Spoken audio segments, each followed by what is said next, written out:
tell us about it? Well, What's so special about it? well, this album is Silver Apples, the self-titled album from 1968.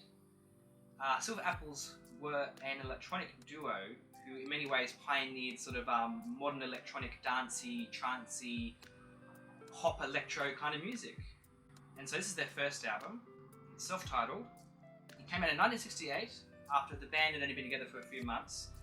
They originally were in a bluegrass band, which names escape me just at the moment, in 67.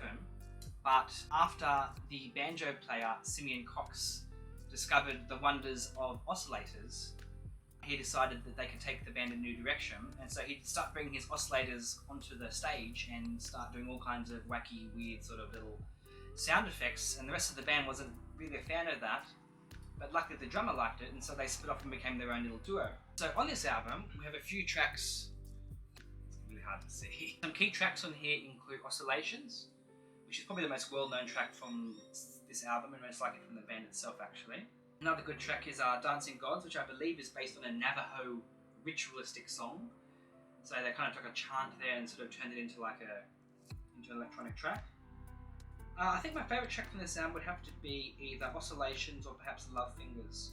We also have Program. Now Program features quite an early use of sampling. So Silver Apples is quite important because they weren't just one of your run-of-the-mill 60s bands who took a normal song and just added Moog synthesizer over the top of it, which is just becoming a thing around this time as well, the late 60s. The Moog first came sort of prominence around 67, 68. So you got a few songs around that era, like you've got the Monkees, on a song called Star Collector, and other bands as well did the same thing. George Harrison released an album in 68, which is literally him just farting around on the Moog synthesizer. And there's many other artists who did a similar thing. I can make a list of those. So the reason Silver Apples were interesting was that they had their own electronic instrument.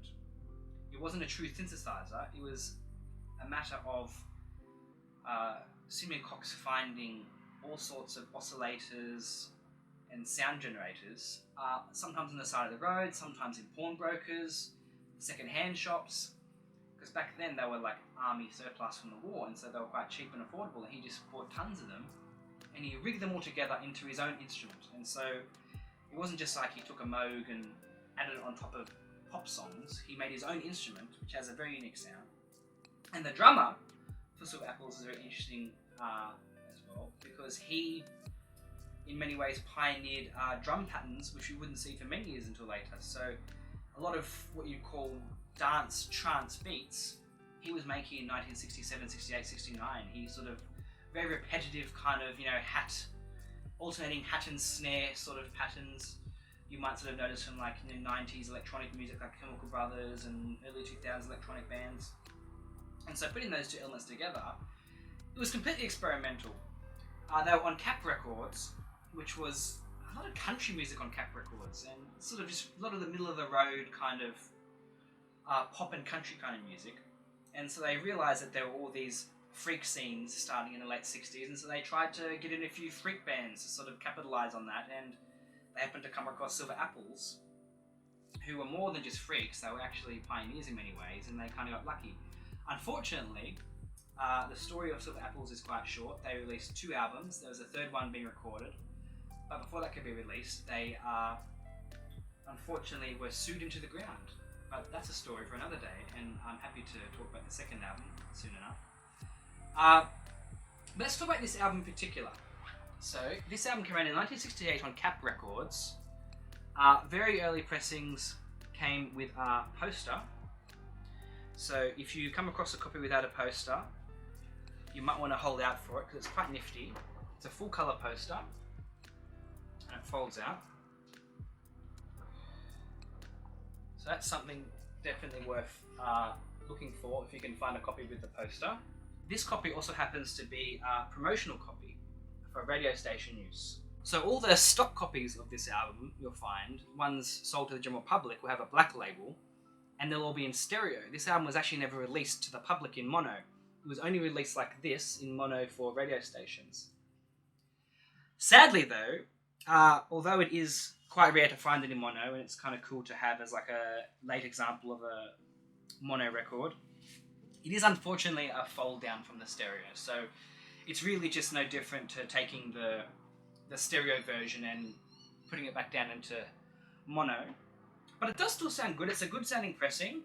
Today we looked at Silver Apples' self-titled album from 1968. Classic early electronic music, also experimental, so for fans of psychedelic you'll like this, for fans of 60s experimental music you'll like this, for fans of early electronic music you'll like this. It's quite an important record. For lovers of late 50s, early 60s music, concrete and electronic music, such as from artists as Tom Disselveld, Kid Bolton, Raymond Scott, Delia Derbyshire, all those kind of artists. If you appreciate them, you'll most likely appreciate Silver Apples. So thanks guys for watching. That was Silver Apples by Silver Apples. If you'd like to hear more about interesting records from interesting and influential records, please like and subscribe. Thank you.